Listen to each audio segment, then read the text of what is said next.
Vamos a ver algo que hemos visto en la práctica, pero también tenemos que ver en la parte teórica, que es la inversión inicial y la valor residual. De esta presentación vamos a ver 12 figuras, ¿no? Entonces, parte de las cosas que ustedes van a leer en el capítulo 12, ¿no?, es que las inversiones se dan en dos momentos del tiempo. Antes de la puesta en marcha, que es cuando las llamamos inversiones iniciales en activos, o durante la operación, ¿verdad? Sustituir un horno porque ya cumplió su vida útil o porque necesita un horno más grande, ¿verdad? Puede ser durante la operación. Antes de la puesta en marcha, bueno, y también durante la operación, esto aplica para los dos momentos, ¿verdad? Podemos tener varios tipos de activos. Activos fijos, el horno. Activos intangibles, como hablábamos la primera, segunda clase, un software para manejar los hornos de pan, ¿verdad? Eso es un activo intangible. El estudio de factibilidad es un activo intangible porque es un derecho que usted tiene, una idea que tuvo. Es más, ustedes pueden desarrollar un estudio de factibilidad y vendérselo a alguien y decir, aquí está el documento para que usted lo haga y lo ejecute, ¿verdad? Y tiene el derecho a esa idea que está en el documento, ¿verdad? Es un activo intangible. Recuerde que un activo es para generar ingresos en el futuro. O puede ser capital de trabajo, ¿verdad? Y hemos dicho que el capital de trabajo se asocia a los activos corrientes. Conceptualmente en finanzas dijimos que el capital de trabajo es el activo corriente menos el pasivo corriente. Y hay varias formas de medirlo, ¿verdad? Un lote económico, cuánto ocupo yo de inventario para operar bien, ¿verdad? Un lote económico. Un periodo de fase, que es el costo diario por el número de días que tengo, un déficit acumulado, ¿verdad?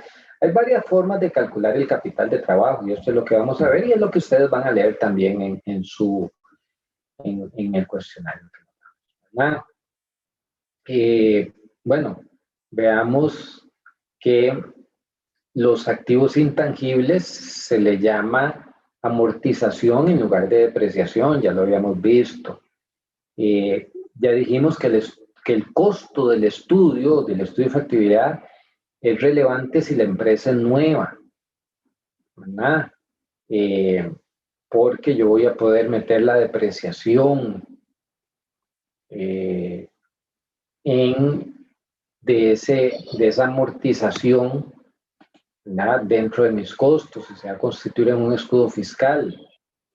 Si es una empresa en marcha es irrelevante, ¿verdad? Pero lo que acabo de decir, el efecto tributario sí importa. ¿Ok? Muy bien. La parte que más nos interesa, digamos, es el capital de trabajo. Entonces tenemos un método contable para determinar el capital de trabajo, ¿no? Y decimos, bueno, yo necesito una determinada cantidad de activos, perdón, de efectivo. ¿Cuánto ocupo?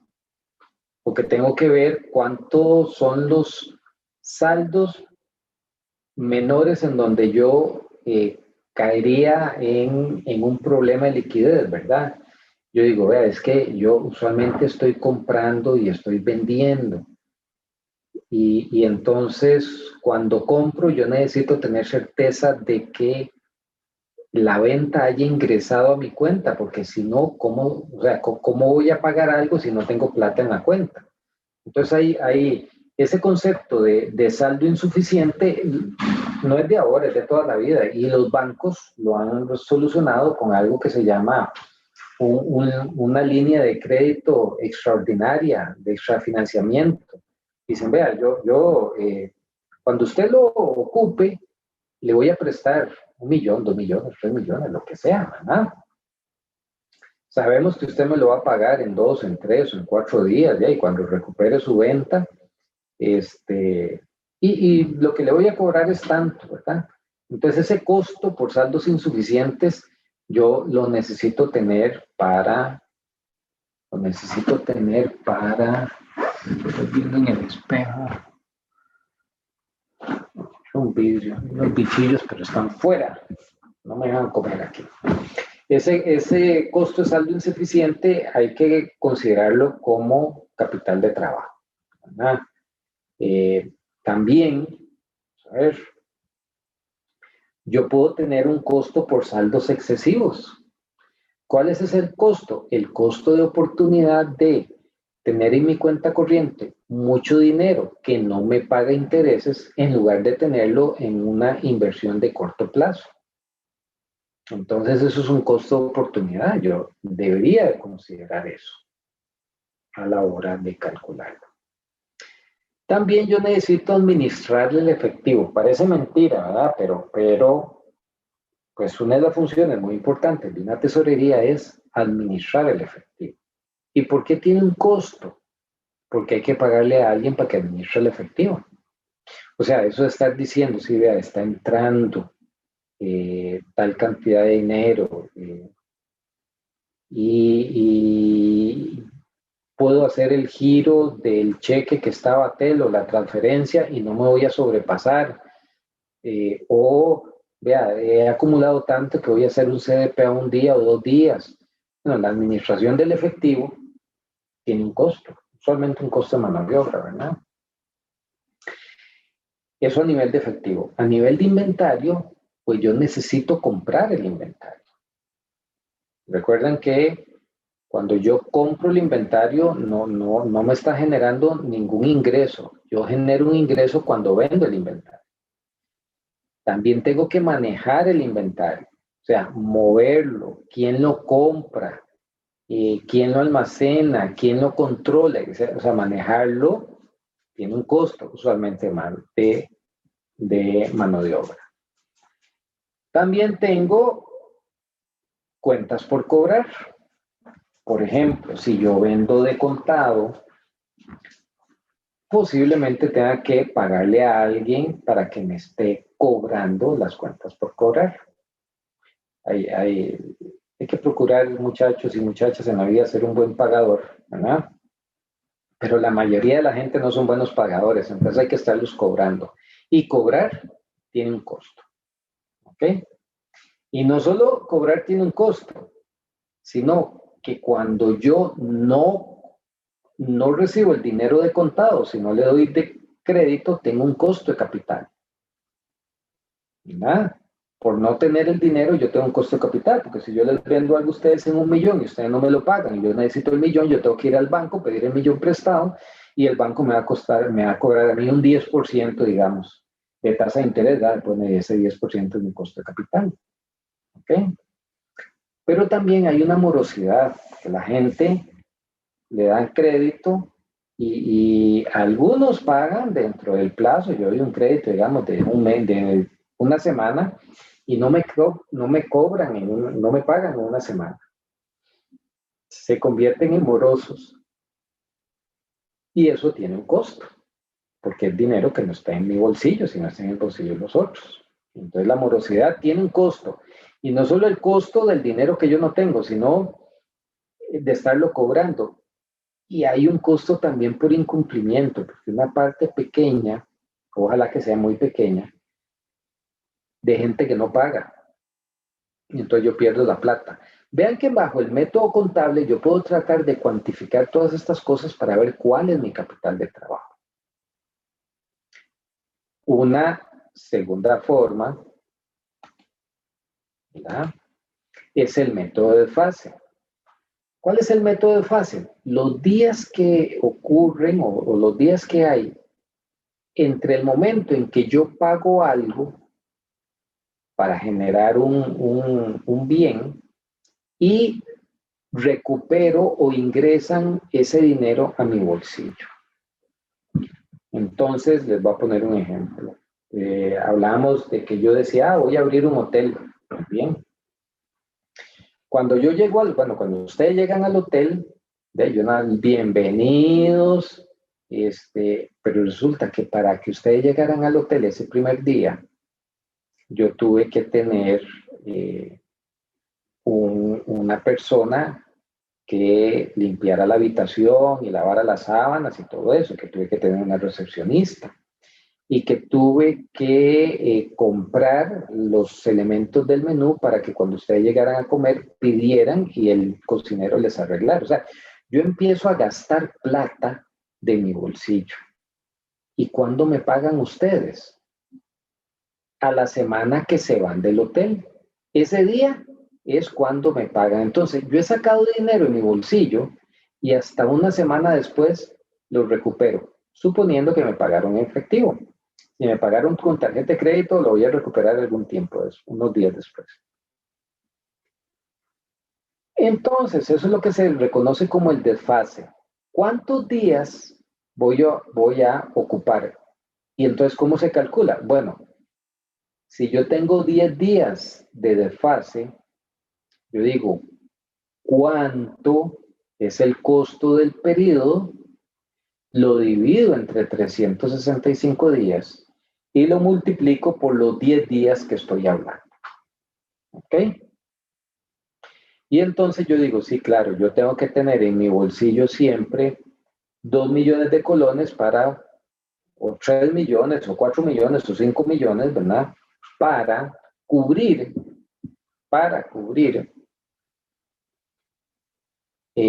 todos los costos durante la estancia en el hotel, porque ellos me van a pagar hasta el final. ¿Vamos bien hasta aquí? ¿Hay alguna duda, alguna consulta? Todo bien. Gracias, Bolaño. Seguimos con el tercero. Vamos a ver.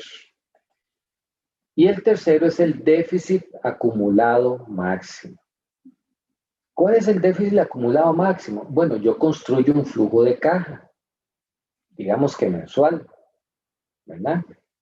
Y yo me doy cuenta que el primer mes estoy bien en el acumulado. El segundo mes tengo un déficit. El tercer mes tengo un déficit. Digamos que el primer mes salí bien, salí tabla, 0, flujo de caja neto 0. Segundo mes, negativo 100, el acumulado. Tercer mes, negativo 300. Cuarto mes, positivo 500. Entonces yo lo que digo es sí, el mes 2 y el 3 es donde tengo problemas.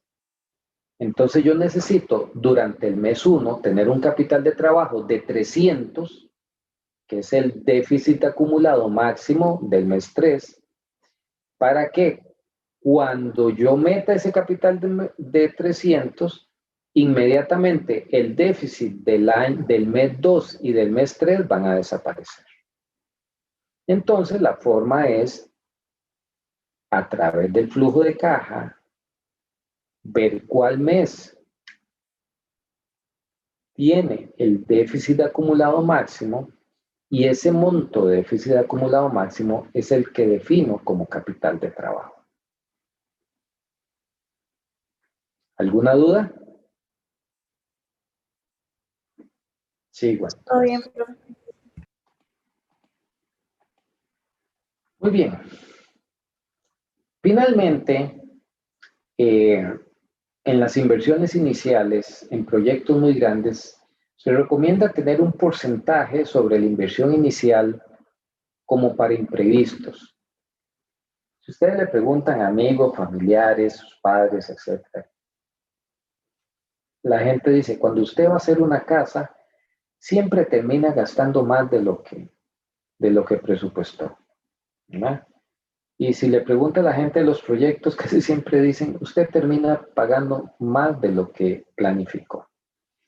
Entonces, en grandes obras se acostumbra tener un porcentaje que lo define usualmente en proyectos muy grandes el Ministerio de Planificación sobre las inversiones iniciales, como para cubrir estos imprevistos, ¿verdad? Y se los comento porque es algo que suele estar presente en grandes proyectos. Porque lo peor que puede pasar en un proyecto es que se acabe el dinero. Muy bien. Durante la ampliación, perdón, durante la operación de un proyecto hemos visto que podemos tener inversión de ampliación o inversión de reemplazo. Y el reemplazo o la ampliación va a depender de la vida útil del activo que tengo. Y para calcular eso, yo puedo tener estas cuatro formas de calcularlo, ¿verdad? Puedo tener el método contable. Yo digo, muy bien, yo compré un carro. No, llego con el horno. Yo compré un horno. Los expertos han dicho que el horno se deprecia 5 años. Lo que, o sea, la razón de los 5 años es porque tiende a hacerlo de la vida útil. Entonces yo digo, bueno, si se permite depreciar a 5 años es porque cada 5 años lo tengo que cambiar, ¿verdad? Entonces, ¿cuándo sé yo que debo de reemplazarlo? Cuando se cumpla el plazo de la depreciación que de manera contable se ha definido. Hay otra forma de definir cuánto es la vida útil y es lo que el técnico me diga y es el fabricante me diga.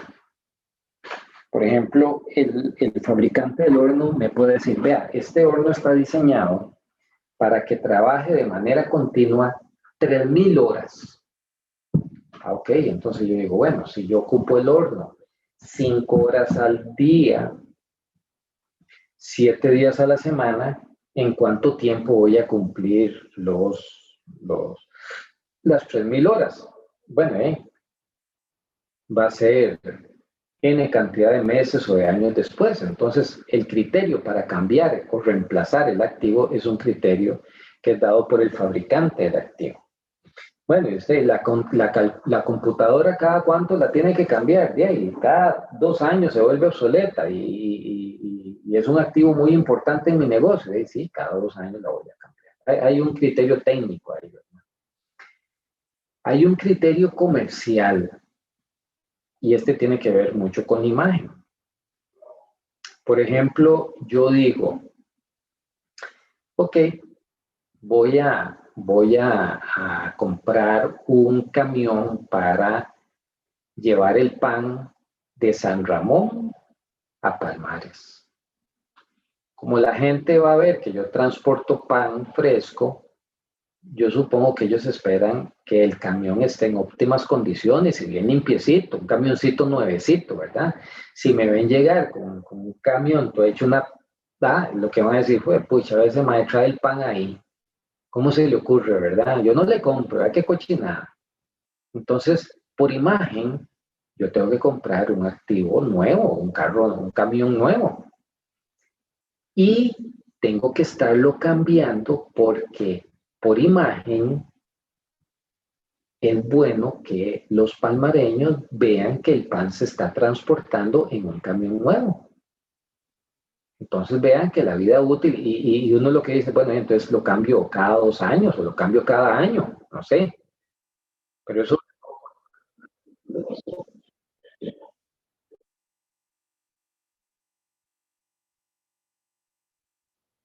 sí.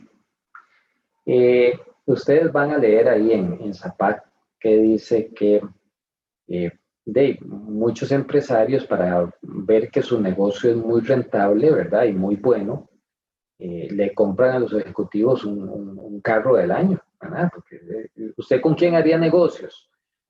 Si me ven a mí llegar en un Mercedes último modelo o me ven llegar en el Pathfinder 1988 que tengo, seguramente dirían, hombre, con este carro que anda, ¿qué voy a estar haciendo yo negocios con él, verdad? Y entonces hacen un cambio de su flotilla en algunos momentos para que vean que el negocio va bien. Vea que es un concepto más de imagen que de otra cosa. Eh, y también existe el momento económico. El momento óptimo es cuando los costos de mantenimiento y de depreciación superan para el activo viejo el activo nuevo. Entonces es lo que yo les decía, por ejemplo, mantener un autobús. Bueno, es un autobús con el tiempo, se empieza a poner viejillo, hay que cambiarle más rápido el aceite, las piezas ya se empiezan a poner más gruesas. Entonces llega un momento donde hay que hacer una medición y decir, sí, llegó el momento de cambiar, porque es más el costo del mantenimiento que el costo del reemplazo. Entonces lo que le llaman el momento óptimo. Es para definir cuánto va a ser la vida útil de cada uno de los activos. Recuerden que, y esto ya lo habíamos dicho, esto es muy importante, esta laminita no se les olvide.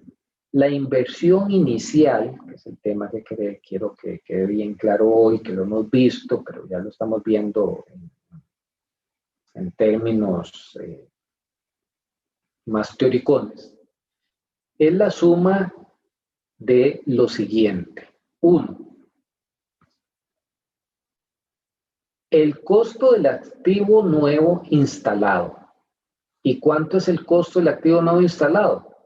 El costo del nuevo activo más cualquier costo de instalación. Y como costo de instalación, entiéndase el flete, el impuesto de aduana, que si yo cambio el horno o compro un horno para hacer pan y resulta que tengo que poner una nueva instalación eléctrica para el nuevo horno, yo puedo meter el costo de esa instalación eléctrica como parte del activo. ¿Por qué? Porque el activo tiene que estar operable, o sea, tiene que estar en funcionamiento. Y para que esté en funcionamiento, yo tengo que comprarlo en Panamá, como dije hace un rato, traerlo a Costa Rica, un flete, pagar los impuestos en la aduana, pagar que me lo lleven a San Ramón y hacer la instalación eléctrica. Todo eso es parte del costo instalado del nuevo activo. ¿Ok? Y eso es un elemento de la inversión inicial. Hay otro elemento que son los beneficios después de impuestos obtenidos de la venta del activo existente. Y es lo que hemos visto. Son dos cosas. Uno, el beneficio o el ingreso de la venta del activo existente. Es decir, cuando yo tenía un horno viejo y lo voy a cambiar por uno nuevo, entonces vendo el horno viejo y de ahí voy a tener dinero de ingreso. Y a eso tengo que ajustarle, porque puede ser sumarle o restarle el impuesto por la venta del activo existente. Recuerden que si yo lo vendo por encima de su valor en libros, voy a tener que pagar impuestos. Si lo vendo por debajo de su valor en libros, voy a ahorrar impuestos. Y si lo vendo exactamente a su valor en libros, el nivel de impuestos no me afecta. ¿Ok? Entonces, a eso o lo sumamos o lo restamos. Bueno, el tema es que como estamos hablando de costos, vean que el costo instalado del activo es un costo, por eso está sumando. El beneficio después de impuestos de la venta del activo tiene que ser algo que resta, porque si el costo es algo que sale de mi bolsa, la venta es algo que ingresa a mi bolsa, o sea, son contrarios, ¿verdad? Y finalmente, el tercer elemento de la inversión inicial es el cambio en el capital de trabajo neto. Y el cambio en el capital de trabajo neto lo podemos medir por cualquiera de los elementos que vimos anteriormente. O sea, yo tengo que tener un criterio para decir el capital de trabajo es tanto. Si el capital de trabajo actual es 0 y yo necesito 100, pues el cambio en el capital de trabajo neto será 100. ¿Verdad? Un costo, 100 más. Necesito 100 de inventario. ¿Verdad? Si ya hay capital de trabajo por 100 y necesito por 150, pues el cambio en el capital de trabajo serán 50. ¿Verdad? Siempre medirlo en términos incrementales. Esas tres cosas son las que reconocemos como inversión inicial. Inversión inicial en activos, inversión inicial por venta del activo e inversión inicial por cambio en capital de trabajo. La suma de esas tres cosas, ya sean sumando o restando costos, es lo que se reconoce como inversión inicial. ¿Hay alguna duda con esto, muchachos?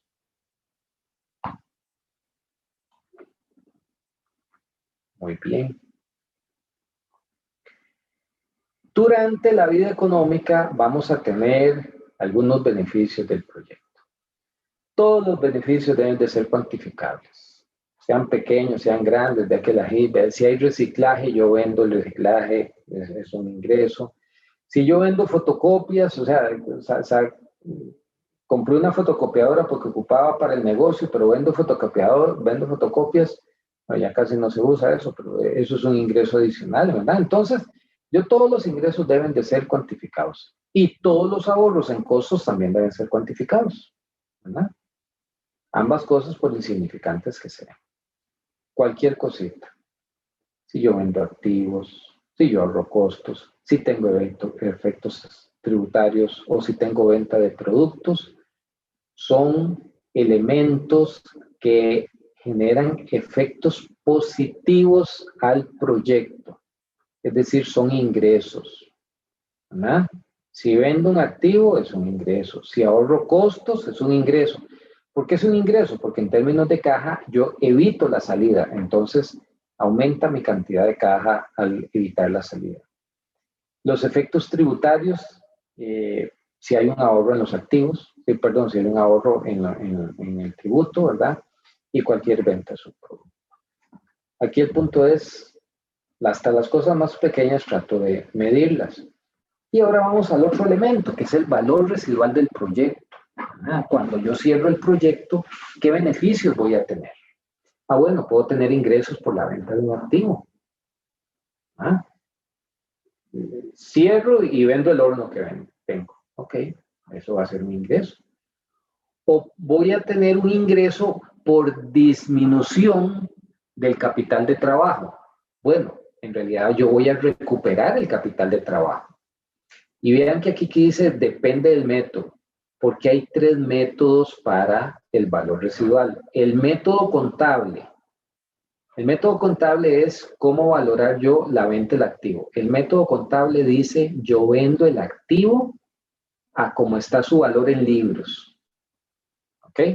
Si yo vendo el activo a cómo está su valor en libros, también registro la recuperación del capital de trabajo. Otra forma de valorar la venta del activo es el método comercial. El método comercial es que un experto me diga a cuánto puedo vender el activo. Los autobuseros saben más o menos en cuánto pueden vender un autobús de 5 años o de 7 años. Siempre es difícil ponerle precio de venta en el futuro, pero alguien te dice, sí, vea, yo no lo voy a vender a como me diga el libros, porque el libro va a decir que no vale nada, que está totalmente depreciado, pero yo sé que sí vale. Me pueden decir, vea, ese horno después de 5 años contablemente no va a valer nada, pero en el mercado usted le puede sacar 1 millón, eso es un valor comercial. ¿Ok? Entonces, si yo vendo el activo, si calculo el valor residual del proyecto vendiendo activos bajo el método comercial, también recupero el capital de trabajo. ¿Ok? Si yo el valor residual lo determino mediante el método económico lo que dice es, usted va a seguir operando por el resto de la vida. Entonces, si usted lo hace por el método económico, que es una perpetuidad, que es lo que habíamos hablado hace la segunda clase, si es una perpetuidad, usted ni vende los activos ni recupera el capital de trabajo. ¿Por qué? Porque el método económico que dice que usted va a seguir operando eternamente, una perpetuidad, usted no puede vender los activos y va a seguir operando. Por eso es que ahí dice que dependiendo del método, usted recupera el capital de trabajo. Dependiendo del método, usted vende los activos. ¿Cuándo vende los activos y cuándo recupera el capital de trabajo? Cuando utiliza el método contable y cuando utiliza el método comercial. Si utiliza el método económico, que es el flujo de caja después de impuestos del último año dividido entre la tasa de costo de oportunidad, si es así, ni vende los activos ni recupera el capital de trabajo. Bueno, otra cosa que hay en el valor residual es que puede haber un valor de desecho del proyecto. Por ejemplo, hay vamos a ver, ustedes puede ser que digan, vea, yo tengo una idea de negocios, yo voy a vender helados de cúrcuma. Ah, muy bien. Van a saber ricos y van a ser muy saludables, está muy bien. ¿Cómo va a ser tan bueno, tan bueno? ¿Ah? Yo voy a crear los helados cúrcuma y eso va a ser eh, una marca comercial. Y después de 10 años yo voy a vender esa marca. Eso tiene lógica, ¿verdad? Porque ¿cuánto cree que vende, que vale, que usted puede utilizar la marca McDonald's? ¿Cuánto cree que usted pueda utilizar la marca Burger King o KFC? ¿Verdad? Hay un valor en las cosas al final que también dependen de lo que uno llamaría el derecho de llave, ¿verdad? Entonces eso también forma parte del valor residual. Hablamos, y aquí está el resumen, de los métodos de cuantificación del valor residual del proyecto. Uno, el método contable, el valor de los activos. ¿Cuándo lo utilizo? Cuando estoy a nivel de perfil o a nivel de prefactibilidad. ¿Ok? El otro, el método comercial, es el valor de mercado corregido por los impuestos. ¿Ok? Eso es lo que me diga el experto, que no sé, si a mí me dicen, vea, su horno ya no vale nada contablemente, pues usted lo puede vender en 1 millón, yo digo, lo voy a vender en 1 millón, me ingresó 1 millón, pues si me ingresó 1 millón, pues yo tengo que pagar impuestos, por eso es que dice corregido por impuestos. O puede ser por el método económico, que es el valor actual de un flujo promedio perpetuo, ¿verdad?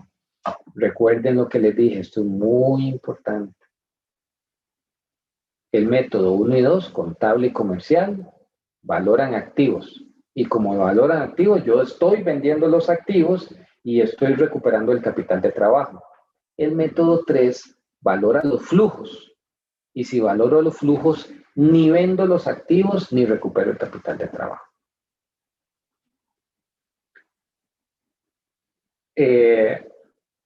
El flujo perpetuo, que es la perpetuidad, ¿verdad? Es el beneficio menos costo, o sea, los ingresos menos los costos, menos la depreciación, y todo eso dividido entre el costo de capital. Ustedes van a tener que hacer un ejercicio ahora en esto, es sencillito, simplemente lo que tienen que tener es claro cuál es la tasa de descuento. Nuevamente les repito, si se utiliza este método, no hay recuperación del capital del trabajo, ¿verdad? Porque el capital de trabajo se requiere para seguir operando. Ni hay valor de venta, porque la venta, porque el activo ocupo para seguir operando. Y entonces la última filmina que vamos a ver es cómo calcular el valor de desecho, cómo calcular el valor residual de un proyecto. Bueno, voy a tener como un ingreso el beneficio después de impuestos de la venta del nuevo activo. Entonces van a ser el beneficio obtenido de la venta del nuevo activo, en cuánto vendo el horno, en 1 millón, más o menos el impuesto sobre la venta del activo nuevo. O sea, es el ajuste fiscal. ¿Ok? Más o menos el cambio en el capital de trabajo neto, la recuperación del capital de trabajo neto. Este valor de desecho, que es la suma de estas dos cosas, es para el método contable y el método comercial. ¿Estamos de acuerdo? Porque bajo el método económico es el flujo de caja con la depreciación dividido entre el costo de capital. Ustedes van a tener que hacer un ejercicio de estos y ahí lo van a ver en la lectura. Estábamos hasta la filmina 12, que era para hablar en términos teóricos esto del costo, perdón, del valor de la inversión inicial y los métodos de valoración y el valor de desecho y los métodos de valoración. ¿Hay alguna duda, alguna consulta hasta aquí?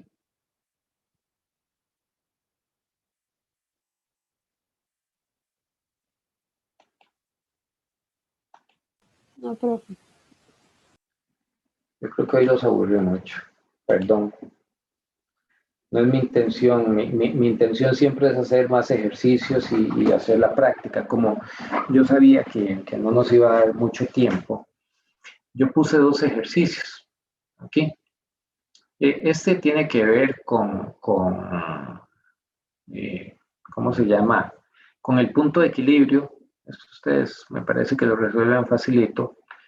Y este otro es un ejercicio un poco más larguillo de ya con inversión inicial, flujos de caja, etcétera, etcétera. Entonces les puse aquí abajo donde estoy señalando el PDF con la respuesta de esto. Para que ustedes lo puedan hacer, mi recomendación es que sin ver la respuesta, traten de hacerlo, ¿verdad? Y después de hacerlo, pues pueden fijarse en la respuesta, ¿ok? Porque la intención es practicar y hoy no nos iba a dar tiempo mucho de práctica para ver los contenidos teóricos. Ya son las 8:50, entonces ya vamos a parar aquí porque están cansados